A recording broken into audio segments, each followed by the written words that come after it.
Salam diplomat, saya siap bikin gebrakan. Begitu banyak menghadapi lumbung alum Gula seperti itu penyakit-penyakit yang saya mau menyelesaikan masalah jasa angkut sampah garis besar kami menemukan anak-anak dan yang dibayangkan. ini beberapa produk. Padahal Indonesia adalah salah satu tim digital kolaboratif. Kami Nah, apa yang kami satunya mencintai Indonesia. teh di Indonesia?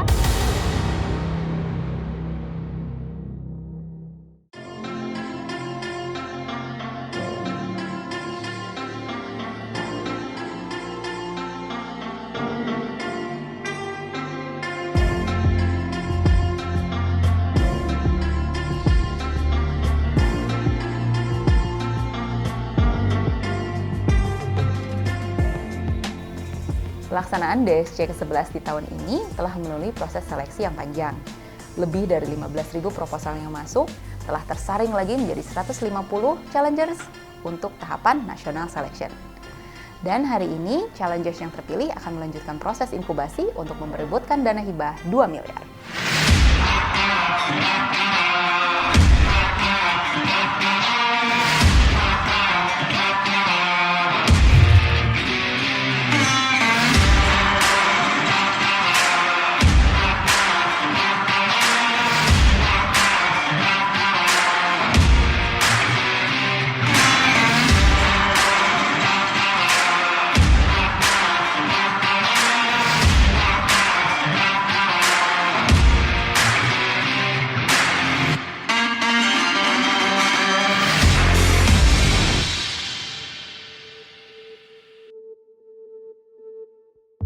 Challengers, DSC ke-11. Bagus, tepuk tangan buat kalian semua, terima kasih.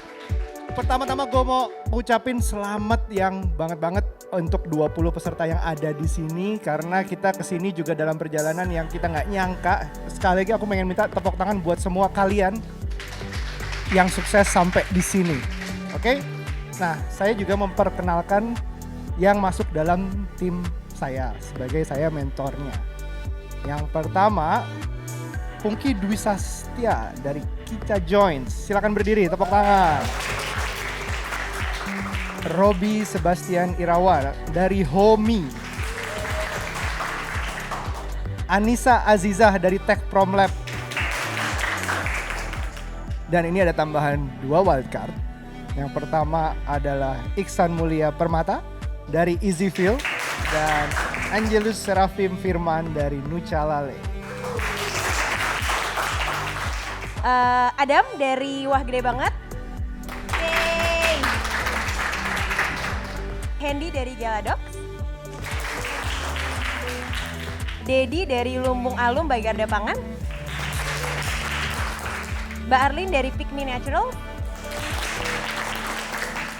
Dan yang terakhir adalah wildcard Ayu dari Vegan Market. Yang pertama, Erdi Pratama dari Musim Panen. Ning dari Bala. Loren dari Ini Teh. Dan terakhir wildcard yang aku seneng banget bisa dapetin Rengkuh dari Pelepah. Pertama adalah Andi Muhammad Aprilah, Lu Burger. Oke, terus ada Anneke Putri Purwidiantari, Moonshine. Luar biasa sekali.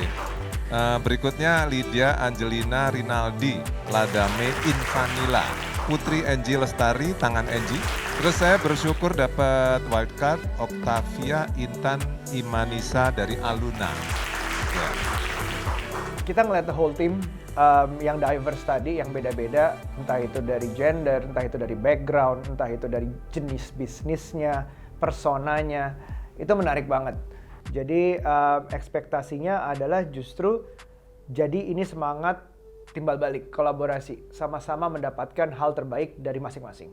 Dan berikutnya saya mau mengintroduce, ini sosok yang keren, yang menggagas ini semua. Saya introduce Mas Edric. Ya, silakan Mas Edric. Oke, selamat pagi buat semua. Selamat datang di fase inkubasi Diplomat Success Challenge. Saya Edric Chandra, program inisiator dari Diplomat Success Challenge. Kita tahu bersama bahwa di tahun 2020 ini itu bukan tahun yang menyenangkan buat kita semua. banyak hal-hal baru, hal-hal yang sebenarnya itu mungkin asing buat kita semua, tapi mau tidak mau, tuntutan baru itu ada. Dan kita semua harus menjalankan hal tersebut. Saya akan secara simbolis lah ya, memberikan kunci sukses yang teman-teman jaga baik-baik. Challengers yang sampai ke tahapan final akan mendapatkan 1 token of appreciation dari Diplomat Success Challenge yang kita sebut sebagai kunci sukses.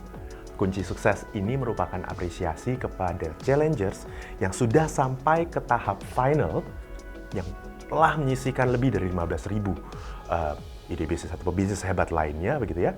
Dan kunci sukses ini harus dijaga baik-baik oleh semua challengers karena kunci sukses ini yang akan mengantarkan semua challenger sampai ke grand final. 3 hari ke depan, teman-teman akan diberikan pemahaman fundamental secara praktikal, ya taktikal juga, supaya bisnis atau backbone dari bisnisnya bisa berjalan dengan baik. Dan teman-teman juga dituntut piawai dalam menjalankan operasionalnya. Tetapi satu yang paling penting bagi kami mencari karakter pebisnis atau founders mentality ya yang baik. Jadi persona sangat-sangat penting. Ketika kita bicara soal sudut pandang kita sebagai investor, yang kita lihat bukan cuma sekedar founders yang know-how-nya bagus banget, in terms of business process mereka paham banget, tapi yang kita cari adalah founders mentality yang solid. Di tahapan inkubasi kali ini, Diplomat Success Challenge came out dengan satu framework yang kami harapkan bisa memecahkan solusi terutama di era yang sangat tidak terpola dan kondisi seperti ini.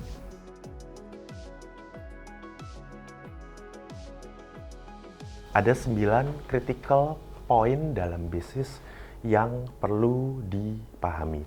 Berangkat dari 3 hal, desirability, profitability, and longevity. Ketiga layer ini kita sebut sebagai tujuan dari bisnis ini mau kemana gitu ya. Kita bisa menyebutnya adalah sebagai tujuan. 3 layer berikutnya itu adalah tentang perubahan, karena perubahan itu pasti terjadi. Perubahan pertama bisa terjadi di customer, yang kedua adalah di pasar itu sendiri atau market, yang terakhir adalah perubahan di organisasi.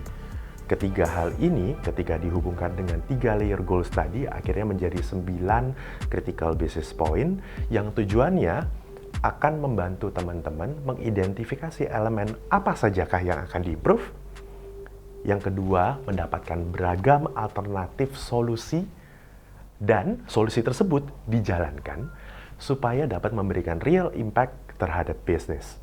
Dan kesemua hal itu tujuan utamanya adalah menentukan rute terbaik untuk pertumbuhan dan continuity bisnis dalam jangka panjang. Authenticity itu sangat penting gitu ya, dengan adanya misalnya kayak sukacita, dia ngasih tahu prosesnya, kainnya dari mana, yang bikin siapa, segala macam. Jadi conscious consumers ini perubahan global. Terjadi yang istilah saya deglobalisasi. Globalisasi sudah lewat, fabrikasi sudah lewat, justru yang terjadi adalah sesuatu yang otentik, yang diceritakan dengan hati, dan itu menjadi sebuah narasi yang justru nyambung. Tujuan saya adalah memberi rasa percaya diri bahwa market ini sebenarnya sangat mengapresiasi tentang lokalitas dan authenticity. Apakah otentik ini sifatnya vertikal, sehingga dia dari hulu hilir. Nah, sedangkan yang generik ini lebih kesannya kayak scalability, ekspansif dan lain-lain. Justru di situ menciptakan kompetisi malah. Dalam konteks tidak benar salah, karena memang benar itu yang saya geluti tiap hari. Jadi kalau disilang gitu ya antara authenticity dan katakanlah komoditi, fabrikasi, itu sebenarnya memang itu terjadi. Dan saya meyakini ya, bisa berbeda. Saya meyakini sekarang zamannya lebih ke arah authenticity. Mas Handoko banyak bicara mengenai authenticity, brand identity, yang mana itu aku belum pernah kepikir sejauh itu sih sebenarnya. Dan sebenarnya yang dia pikirkan sejauh itu sebenarnya adalah back to basic. which is very cool. Jadi semua brand yang kayak punya sustainability, traceability, artisanal touch gitu, itu yang actually bakal thriving in the future. Meskipun perubahannya memang agak lama kalau misalnya ngomongin market gitu. Nah, dari hal yang tadi Mbak Helga sampaikan, akhirnya di situ jadi punya gambaran, oh iya betul ya, bahwa sebetulnya ancaman terbesar usahanya kita itu justru bukan si kompetitornya, tapi bagaimana kita bisa memanage usahanya kita itu dengan benar gitu, sehingga kompetitor juga nantinya bukan jadi hal yang atau bukan jadi momok yang menyeramkan lagi lah gitu. Ketika kita nawarin sesuatu, di otaknya orang yang kita tawarin, dia mikirnya apa aja. Biasanya karena kita terlalu bangga sama produk kita merasa customer itu mikirnya semua kayak kita. Tapi kita nggak pernah berpikir kayak customer kita. Materi ini membantu top 20, peserta top 20 untuk menganalisis landscape bisnis ke depannya, terutama di tahun depan dan seterusnya. Ada surprise teman-teman sekalian. Jadi semua yang di sini ya Kak ya, semua yang di sini dapat privilege. Bulan Januari nanti akan dapat course tambahan Action Learning Program. Jadi untuk memperdalam nanti bisnisnya teman-teman sekalian supaya lebih mantap ketika launching ke market bulan Januari. Boleh tepuk tangan dong buat tim panitia. Kalau misalnya ada satu special gift dari Mark Plus yang dikasih ke kita, itu benar-benar special banget karena kita tahu reputasinya Mark Plus, apalagi dengan cara Mbak Nova tadi ngasih atau present materinya tuh sebenarnya easy banget, gampang banget untuk kita grab, jadi nggak bertele-tele di teori. Pokoknya bahasanya baru sama manusia deh istilahnya kayak gitu. Gampang di understanding, oke, dapat hari ini, besok udah bisa kita langsung jalanin. Bargaining power ini tercipta jika ada persilangan antara profitability dengan rivalry. Bargaining power ini berarti berhubungan dengan 4 hal. Dari sisi profitability, yang menentukan bargaining power adalah revenue dan cost. Tapi pada saat kita ngomongin mengenai bargaining power dari sisi market, yang menentukan adalah rivalry dan imitability. Jadi untuk orang bisa membeli barang tersebut, misalnya kita spend 1 juta, right? Dan udah kelihatan volumenya berapa kan? So rumus matematika udah kelihatan, artinya kalau kita spending marketing sekian, volumenya sama dengan sekian, dan price-nya kan fix, ya kan? So artinya there's a chance if we increase the marketing, the volume will increase as well. So itu benefit dari fixed price. Kapasitas untuk bertahan atau daya tahan untuk lama. Kan kalian bikin bisnis kan nggak mau besok bulan depan tutup gitu kan, right? Everybody wants to be here for the long run. Not everybody can do it, tapi at least dengan adaptasi kita berupaya menuju longevity. Untuk sebuah usaha mampu bertahan harus bisa beradaptasi, bukan nggak masalah how big you are atau how small atau how smart you are, tapi kapasitas untuk berubah. Semua hal itu sebetulnya bisa jadi ide yang bisa mengadaptasi kita terhadap perubahan. Bagaimana kita bisa cepat melihat hal-hal tadi menjadi peluang baru buat kita dalam beradaptasi. Yes, peluang, mencari peluang. Namanya siapa? Adam. Dari Jakarta, bisnisnya wah gede banget. Valuation-nya berapa? Lalu capital structure. Capital structure ini maksudnya apa? Teman-teman challengers ini punya modal atau punya cash, itu dari mana? Pinjaman kah? Aset sendiri kah? Dan misalnya ketika teman-teman challengers udah seed capital waktu pertama kali bikin bisnisnya, mungkin setelah setahun berjalan ini saatnya mulai mengembalikan utang-utang tersebut. Karena kalau enggak bunganya kelihatan makin gede. Dalam berjalannya waktu kita review, ternyata sepertinya manufaktur nggak bisa cara mainnya seperti itu deh. Karena ada banyak yang harus didetilkan. Jadi akhirnya kita belajar dalam proses, jadi kita mulai detilkan. Karena itu kalau nggak ternyata melesetnya banyak banget. Banyak waktu yang kita spend di materi ini lebih banyak untuk mendefinisikan, menyelaraskan, dan juga menyesuaikan. Karena bisnis teman-teman challengers berbeda.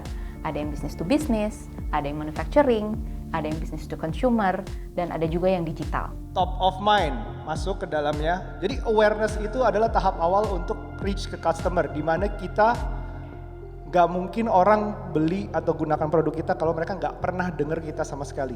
Just to put your name out there. That's the very first step adalah put your name. Beli apa enggaknya nanti urusan berikutnya. Tapi awareness adalah let them know. Jadi kalau saya waktu memulai bisnis itu karena B2B, so we know the customers exactly. Maunya tuh siapa aja, handpick.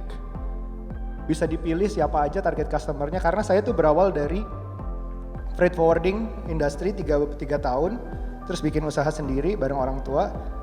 Customernya adalah semua yang di freight forwarding industry itu. So, kita ngobrolin customer base, gimana cara kita tahu awareness, gimana nama kita didengar, bisnis kita didengar di depan orang, gimana kita orang nggak akan beli, customer nggak akan beli kalau nggak pernah dengar sama sekali. Basic awareness, lalu gimana mengubah awareness itu jadi acquisition, gimana akhirnya orang beli, subscribe, follow, register atau apapun itu. Lalu dari acquisition, gimana caranya berikutnya untuk nge-retain mereka atau retention. Dari Mas sendiri ada nggak tips dan trik biar jadi pelanggan itu tetap mau di kita gitu, biar loyal gitu, khususnya untuk startup yang masih merintis gitu Mas. Dirimu produknya apa, sorry? Jadi kita jasanya tuh angkut sampah gratis, kemudian mengolah jadi pupuk dan pakan. Aku ingat, Oke. Mungkin kalau B2B itu paling gampang menurutku adalah personal touch sih. Bener-bener ya yang aku sebut tadi, kalau aku B2B adalah actually ngajak lunch, ngajak ngopi, ngobrol, kirim selamat ulang tahun, the old fashioned way and the cheapest way. Mungkin kirim selamat ulang tahun gak usah beliin kadonya, tapi kayak you remember them, the thought that count itu udah penting banget gitu. Oke, so 4 intellectual property yang harus kalian tahu. Yang pertama ada trade secrets, ya ada formula yang didaftarin, yang disimpan nggak boleh di disclose. Kemudian trademarks itu brand, lu protect brand. Copyright itu hak cipta, oke? Melindungi apa yang kita ciptakan. Kemudian paten. Kalau paten itu sifatnya lebih kayak penemuan gitu ya. Ini legal protection.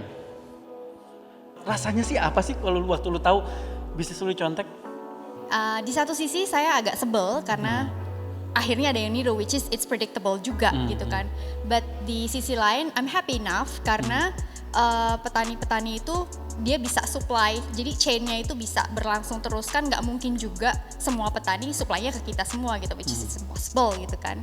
So ya, kalau balik lagi ke kelangsungan hidup petaninya lagi, it's pretty good. Okay. But back to my business, it's very annoying. Pada fase inkubasi ini kita dapat pembelajaran yang sangat menarik dan juga sangat bermanfaat untuk bisnis kita ke depannya, dan juga kita juga saling bisa share dari teman-teman yang lain, jadi kita punya insight yang baru.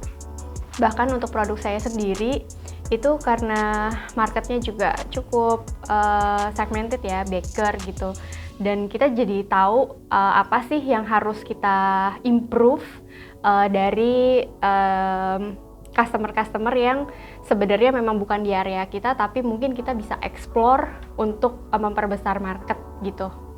So, hari ini DSC dari tahun ke tahun, di tahun ini pun walaupun kondisinya memang menarik, menantang ya, susah dipetakan, susah dipolakan, saya hanya ingin menyampaikan kepada teman-teman, welcome to the House of Challengers. This is our safe house. Welcome to the House of Challengers. Dan setelah ini, teman-teman akan mendapatkan tantangan yang sebenarnya. Setelah ini, teman-teman akan bertemu dengan kita semua lagi di Bandung. Sampai bertemu di sana.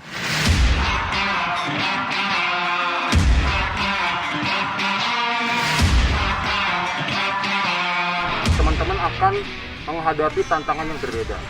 Teman-teman pun di sana akan dipandu oleh tim kita yang sudah ada di lapangan, dan setiap tantangan akan memiliki batas waktunya masing-masing.